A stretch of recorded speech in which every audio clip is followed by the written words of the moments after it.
Hello ಎಲ್ಲರಿಗೂ simple cooking YouTube ಚಾನಲ್ಗೆ ಸ್ವಾಗತ. ಇವತ್ತು ನಾವು ಬ್ರೆಡ್ ಟೋಸ್ಟ್ ಹೇಗೆ ಮಾಡೋದು ಅಂತ ನೋಡೋಣ. ಅದಕ್ಕೆ ಬೇಕಾಗಿರುವಂಥ ಸಾಮಗ್ರಿಗಳು: ಅರ್ಧ ಚಮಚ ಅಚ್ಕಾರದ ಪುಡಿ, half table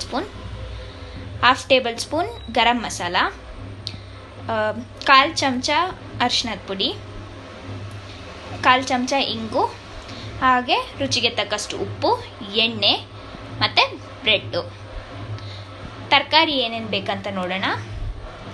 capsicum, 1 ಕ್ಯಾಪ್ಸಿಕಮ್ನ medium size ಕ್ಯಾಪ್ಸಿಕಮ್ನ cut ಮಾಡಿ ಇಟ್ಕೊಂಡಿದ್ದೀವಿ. ಹಾಗೆ ಅರ್ಧ ಚಿಕ್ಕ ಕ್ಯಾಬೇಜಲ್ಲಿ ಅರ್ಧ, ದೊಡ್ಡ ಕ್ಯಾಬೇಜ್ ಆದರೆ 1/4 ಭಾಗ ಹಾಕ್ಕೋಬೋದು. ಹಾಗೆ 4 ಈರುಳ್ಳಿ ತೊಗೊಂಡಿದ್ದೀವಿ, 3 ದಪ್ಪದ್ದು, 1 ಚಿಕ್ಕದು. ಇವಾಗ ಸ್ಟವ್ ಆನ್ ಮಾಡಿಕೊಂಡು 4 ಟೇಬಲ್ ಸ್ಪೂನ್ ಎಣ್ಣೆ ಹಾಕೊಂಡಿದ್ದೀವಿ. ನೆಕ್ಸ್ಟ್ ಏನು ಹಾಕೋಬೇಕಂತ ನೋಡೋಣ. ಈರುಳ್ಳಿ ಹಸಿ ವಾಸನೆ ಹೋಗೋವರೆಗೂ ಫ್ರೈ ಮಾಡ್ಕೊಳ್ಳೋಣ. ಮೀಡಿಯಮ್ ಫ್ಲೇಮಲ್ಲೇ ಇಟ್ಕೋಬೇಕು. ಇದು ಈ ಥರ ಕಲರ್ ಚೇಂಜ್ ಆಗಬೇಕು, ಹಸಿ ವಾಸನೆ ಹೋಗಿದೆ. ಇವಾಗ ಕ್ಯಾಪ್ಸಿಕಮ್ ಹಾಕ್ಕೊಳ್ಳೋಣ. ಕ್ಯಾಪ್ಸಿಕಮ್ಮು ಸಾಫ್ಟಾಗಿ ಹಾಕ್ಬೇಕಂತ ಏನಿಲ್ಲ, ಸ್ವಲ್ಪ ಕ್ರಿಸ್ಪಿಯಾಗೇ ಇರಲಿ. ಅಷ್ಟೊತ್ತಿಗೆ ನೆಕ್ಸ್ಟ್ ನಾವು ಕ್ಯಾಬೇಜ್ ಹಾಕ್ಕೊಳ್ಳೋಣ. ಈ ಥರ ಚೆನ್ನಾಗಿ ಮಿಕ್ಸ್ ಮಾಡ್ಕೋಬೇಕು. ಒಂದು 5 ನಿಮಿಷ ಕ್ಯಾಬೇಜ್ ಹಾಕೊಂಡ್ಮೇಲೆ ನೆಕ್ಸ್ಟು ಚಿಲ್ಲಿ ಪೌಡರ್ ಹಾಕೋಬೇಕು. ಇವಾಗ ಚಿಲ್ಲಿ ಪೌಡರ್ ಜೊತೆಗೆ ನಾವು ಗರಂ ಮಸಾಲ ಹಾಗೆ ಅರಿಶಿನ ತೊಗೊಂಡಿದ್ವಲ್ಲ, ಅದನ್ನು ಹಾಕ್ಕೊಂಡು ಸ್ವಲ್ಪ ರುಚಿಗೆ ತಕ್ಕಷ್ಟು ಉಪ್ಪು ಹಾಕ್ಕೊಂಡು ಚೆನ್ನಾಗಿ ಮಿಕ್ಸ್ ಮಾಡ್ಕೊಂಡಿದ್ದೀವಿ. ಇಷ್ಟೇ, ತುಂಬಾ ಈಸಿಯಾಗಿ ಮಾಡ್ಬೋದು. ಮಿಕ್ಸ್ ಮಾಡಿಕೊಂಡು ಒಂದು 5 ನಿಮಿಷ ಬಿಸಿ ಮಾಡ್ಕೋಬೇಕಾಗತ್ತೆ. ನೋಡಿ, ಇವಾಗ ಮಿಕ್ಸ್ ಮಾಡ್ಕೊಂಡಿದ್ದೀನಿ ಚೆನ್ನಾಗಿ. ಈ ಥರ ನೀವು ತುಂಬಾ ಈಸಿಯಾಗಿ ಮನೇಲೇ ಮಾಡ್ಕೋಬೋದು.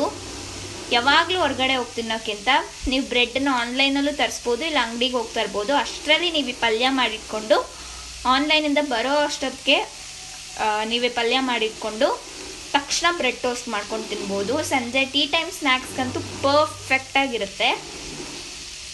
ಚಿಕ್ಕ ಮಕ್ಕಳಿಂದ ದೊಡ್ಡವ್ರವ್ರಿಗೂ ಎಲ್ಲರೂ ಇಷ್ಟಪಡ್ತಾರೆ ಖಂಡಿತವಾಗಿ. ನೀವು ಬೇಕ್ರಿಯಲ್ಲಿ ತೊಗೊಳ್ಳೋದಕ್ಕಿಂತ ಈ ಥರ ಮನೇಲಿ ಮಾಡ್ಕೋಬೋದು. ನಿಮಗೆ ಹೆಲ್ತಿ ಆಗಬೇಕು ಅಂದರೆ ತುಂಬಾ ವೆಜಿಟೇಬಲ್ಸ್ ಹಾಕೋಬೋದು. ಹಾಗೆ ಮಿಲೆಟ್ ಬ್ರೆಡ್ನ ಯೂಸ್ ಮಾಡ್ಕೋಬೋದು, ತುಂಬಾ ಹೆಲ್ತಿಯಾಗಿರುತ್ತೆ. ಅವಾಗ ನಾವು ಮಿಲ್ಕ್ ಬ್ರೆಡ್ನ ಯೂಸ್ ಮಾಡ್ತಾ ಇದ್ದೀವಿ. ಇವಾಗ ಬ್ರೆಡ್ನ ಟೋಸ್ಟ್ ಮಾಡ್ಕೊಳ್ಳೋಕ್ಕೆ ನಾವು ಒಂದು ಪ್ಯಾನ್ಗೆ ತುಪ್ಪನ ಹಚ್ಚಿ ಇಟ್ಟಿದ್ದೀವಿ. ಬಿಸಿ ಆಗ್ತಾ ಇದ್ದಂಗೆ ಪ್ಯಾನು ಬ್ರೆಡ್ನ ಇಡೋಣ. ಅಷ್ಟೇ, ತುಂಬಾ ಸಿಂಪಲ್ಲು. ಈ ಥರ ತುಪ್ಪನ ಬ್ರೆಡ್ನ ಎರಡು ಸೈಡೂ ರೋಸ್ಟ್ ಮಾಡ್ಕೋಬೇಕು. 2 ಸೈಡೂ ರೋಸ್ಟ್ ಮಾಡ್ಕೊಳ್ಬೇಕು. ಅಷ್ಟೇ, ತುಂಬಾ ಸಿಂಪಲ್ಲಾಗಿ ರೆಡಿ ಆಗುತ್ತೆ. ಪಲ್ಯ ಹೇಗೆ ಫಿಲ್ ಮಾಡ್ಕೊಳ್ಳೋದು ಅಂತಲೂ ತೋರಿಸ್ತೀನಿ. ಈ ಥರ ಫಿಲ್ ಮಾಡ್ಕೋಬೇಕು. ನಿಮಗೆ ಪಲ್ಯ ಜಾಸ್ತಿ ತಿನ್ಬೇಕಂತ ಇದ್ದರೆ ತುಂಬಾ ಜಾಸ್ತಿನೇ ಫಿಲ್ ಮಾಡ್ಕೋಬೋದು. ಮಕ್ಕಳಿಗೆ ಖಾರ ಆಗುತ್ತೆ ಅಂತ ಇದ್ದರೆ ಬೆಣ್ಣೆ ಇಡ್ಬೋದು. ಇದ್ರ ಮೇಲೆ ಬೆಣ್ಣೆನ ಮೆಲ್ಟ್ ಮಾಡಿಬಿಟ್ಟು ಹಾಕ್ಬೋದು ಸ್ವಲ್ಪ.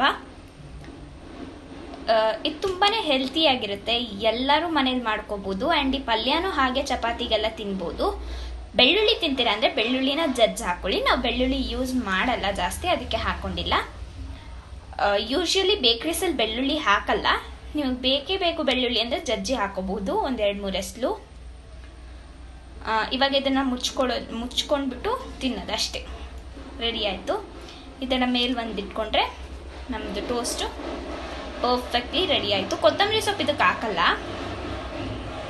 ಸೊ ಈ ಥರನೇ ಸಿಂಪಲ್ ಕುಕಿಂಗ್ ಬೇಕು ನಿಮಗೆ ಅಂದರೆ, ಸಿಂಪಲ್ಲಾಗಿ ಅಡುಗೆ ಮಾಡೋದು ಹೇಗೆ ಅಂತ ಕಲ್ತ್ಕೋಬೇಕು ಅಂದರೆ ನಮ್ಮ ಯೂಟ್ಯೂಬ್ ಚಾನಲ್ನ ಪ್ಲೀಸ್ ಸಬ್ಸ್ಕ್ರೈಬ್ ಮಾಡಿ. ಈ ವಿಡಿಯೋ ನಿಮಗೆ ಇಷ್ಟ ಆಗಿದ್ರೆ ಲೈಕ್ ಮಾಡಿ. ಹಾಗೆ ಇದನ್ನು ಟ್ರೈ ಮಾಡಿ, ಟೇಸ್ಟ್ ಮಾಡಿ, ಕಮೆಂಟ್ಸಲ್ಲಿ ಪ್ಲೀಸ್ ಹೇಳಿ. ನಿಮ್ಮ ಒಂದೊಂದು ನೀವು ಒಬ್ಬೊಬ್ಬರು ಸಬ್ಸ್ಕ್ರೈಬ್ ಮಾಡಿದ್ರು ನಮಗೆ ತುಂಬಾ ಹೆಲ್ಪ್ ಆಗುತ್ತೆ. So thank you for watching.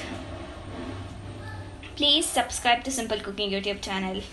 Simple cooking YouTube ಚಾನಲ್ಗೆ ಸಬ್ಸ್ಕ್ರೈಬ್ ಮಾಡಿ. ಸಿಂಪಲ್ಲಾಗಿ ಅಡುಗೆ ಮಾಡೋದು ಹೇಗೆ ಅಂತ ನಾವು ಹೇಳ್ಕೊಡ್ತೀವಿ. Thank you. ಈಗಿನ ಮಳೆಗಾಲದ ಟೈಮಲ್ಲಿ ಈ ಥರ ಮಾಡ್ಕೊಳ್ತೀನಿ. Thank you so much for watching.